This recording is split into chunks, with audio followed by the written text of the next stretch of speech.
Mais on savait qu'elle allait gagner en bout de ligne. On savait.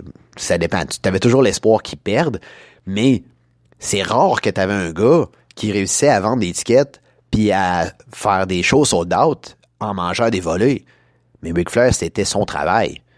Et je pense que c'est un des plus grands de tous les temps pour ça. Et on s'entend, là, s'il y en a parmi vous qui ont déjà vu des matchs de Ric Flair, il montait dans le coin du ring, sur la troisième corde, pour faire quoi? Pour se faire crisser en bas. Il a jamais fait un move, la troisième corde, là. Il y en avait aucun. Il montait, oh, je vais faire quelque chose. Le gars, il arrivait, il le pitchait en bas. C'est la façon de faire son call-off, puis après ça, que le face revienne dans le match. Mais Ric Flair, si on regarde ça, c'est un imbécile. Parce que toutes les fois qu'il menait, il disait hey, je vais aller sur le coin faire un move. Il n'y a jamais eu de move. Mais les gens s'attendaient à ça. Ils savaient, oh, il monte sur le coin, il est dans la merde. Donc les gens se levaient, puis les gens commençaient à applaudir. Et là, le face faisait juste le lancer. Et Ric Flair, il tombait sur le dos, puis là, les fans, oh, ils partaient fous. Mais c'était comme ça que ça marchait. Puis, faudrait que ça marche encore comme ça, mais ça marche plus comme ça. C'est genre, ben moi, je vais être un méchant, puis je vais faire des choses de méchant, fait que je vais dire que vous pouvez. Mais c'est pas ça, là. Je veux dire, si on aurait pris le nouveau personnage de, mettons, de Seth Rollins, puis tu le mets en... Tu prends Ric Flair, puis tu l'introduis dans Seth Rollins, là, tu peux avoir un méchant incroyable. Mais non, Seth Rollins, c'est comme, moi, je dirais une secte, puis ben, je suis en rivalité avec Kevin Owens. Kevin Owens, c'est un gentil, donc moi, je vais être pas fin. Puis je vais dire que je suis meilleur. Faut que tu le prouves, là. Puis là, tu le prouves pas. Je veux dire, Seth Rollins, ses matchs sont plates. Il est dole, Seth Rollins, je suis pas capable. Son meilleur match, probablement celui contre Randy Orton à WrestleMania, où c'est qu'il avait perdu, là. C'était probablement son meilleur match. Parce que il y avait de l'ambiance, c'était le fun, oui, il était face à ce moment-là, mais c'est juste que je sais plus, je comprends pas, tu es un heel parce que t'as été aligné comme ça, puis tu peux pas juste être un heel parce que ça te prend la moitié.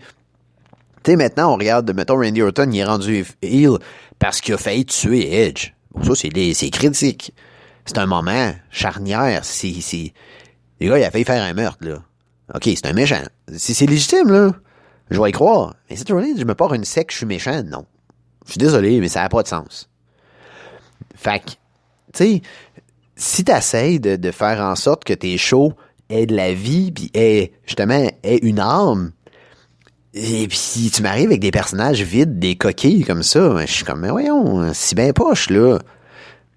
Je veux arriver puis me dire j'aime ce personnage-là, puis tu sais, je regarde, mettons, moi je suis un gros fan de Miz, ok, j'adore The Miz depuis plusieurs années, mais je suis rendu à me demander pourquoi j'aime The Miz.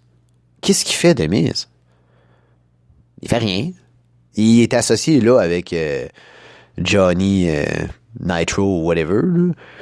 Puis je suis comme, oui, mais encore une fois, c'est devenu une coquille. C'est devenu un gars qui, ses matchs sont jamais spectaculaires, il fait toujours la même affaire, il trotte dans le match, puis boum, à un moment donné, il fait son finish, puis il gagne. Puis je suis comme, ouais, mais l'excitation est pas là.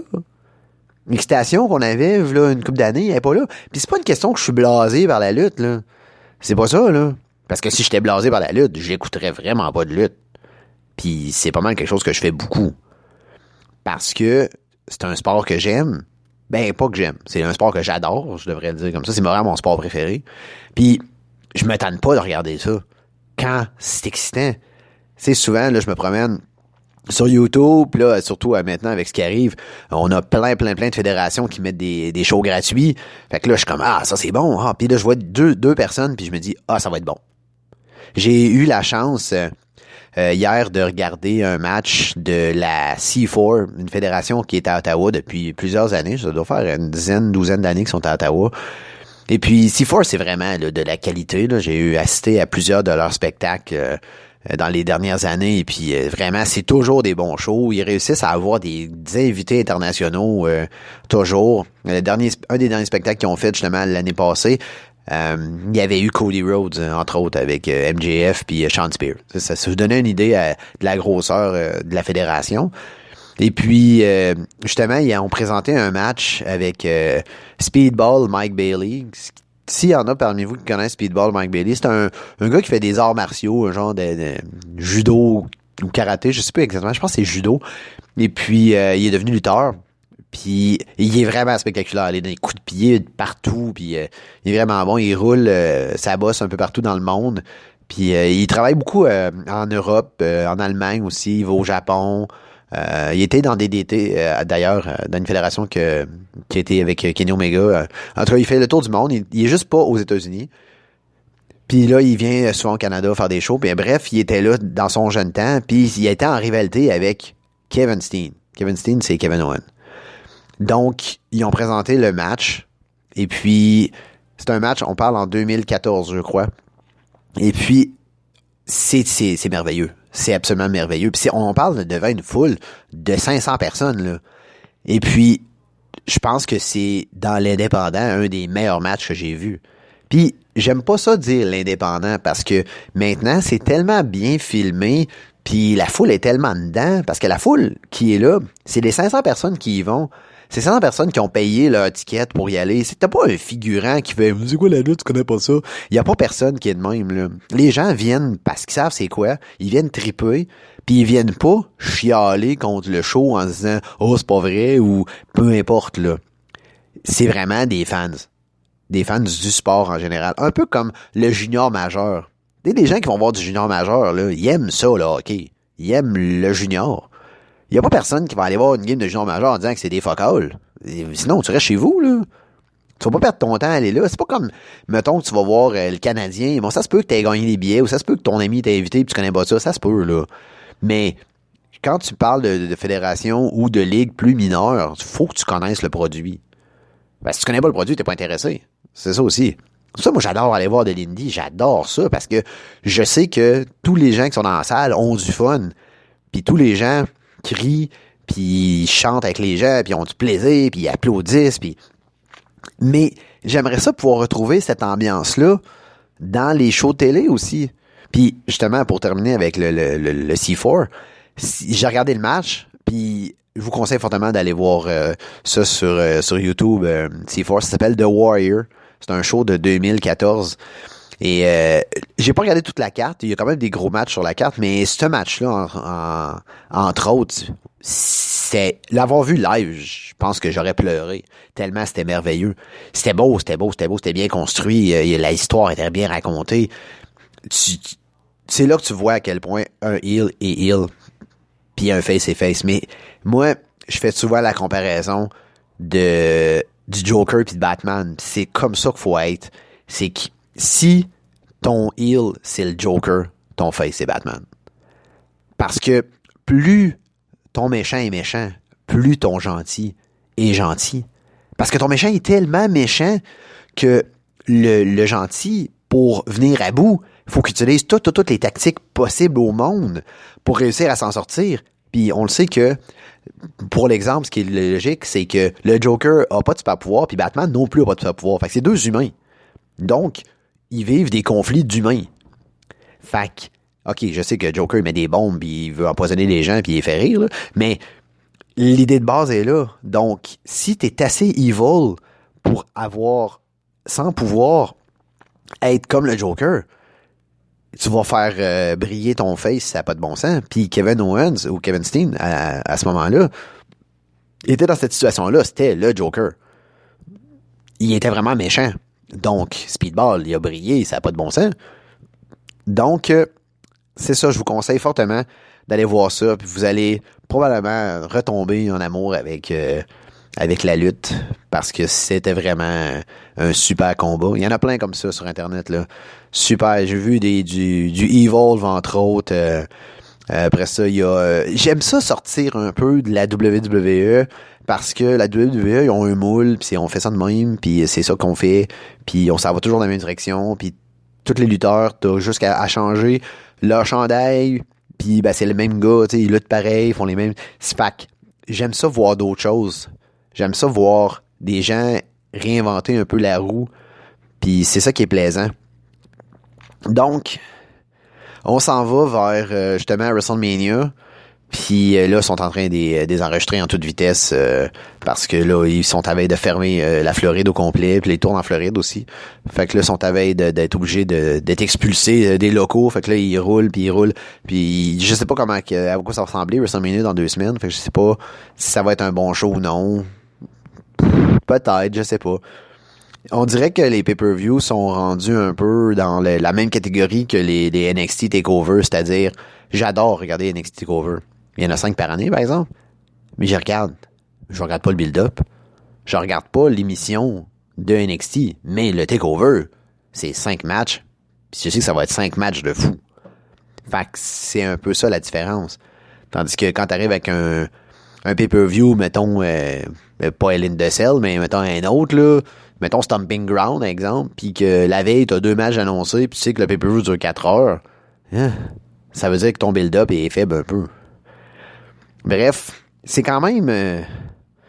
je me suis dit tantôt, avant de commencer l'émission, je parlerai pas de la WWE parce qu'il se passe rien, pis c'est plate. Mais ça fait quand même 25 minutes que j'en parle. Fait que je me dis que, d'un côté, même si j'aime pas ce qu'ils font, ça m'affecte quand même le fait que j'aime pas ce qu'ils font. Parce que j'aimerais ça aimer ce qu'ils font. Parce que j'aime la lutte, tu sais. Mais, justement, il faut se dire que c'est pas la même chose. C'est pas la même façon de voir, puis j'aime ça arriver avec justement All Elite, que c'est différent. Puis les gens, ils pourront me traiter de suiveux, puis de cocksucker, puis de whatever, que je dis qu'All Elite, j'aime ça, puis que WWE, j'aime pas ça. Mais c'est pas une question de j'aime ou j'aime pas. Il y a des choses de All Elite que j'aime pas. Puis il y a des choses de WWE que j'aime. Il y a vraiment des choses que j'aime. Comme, exemple, Edge et Randy Orton, j'aime ça. Je trouve ça le fun. Mais, là, à All Elite, c'est qu'il y avait l'occasion, justement, d'avoir le fameux show à Rochester que je suis pas allé. Et puis, c'était un gros show en perspective. On le savait, ça allait être le dévoilement de l'Exalted One. Puis, j'avoue que je suis pas déçu. Mais, en même temps, je m'attendais à Matt Hardy. Puis c'est correct que je m'attendais à Matt Hardy. Parce que c'est pas ça qui est arrivé.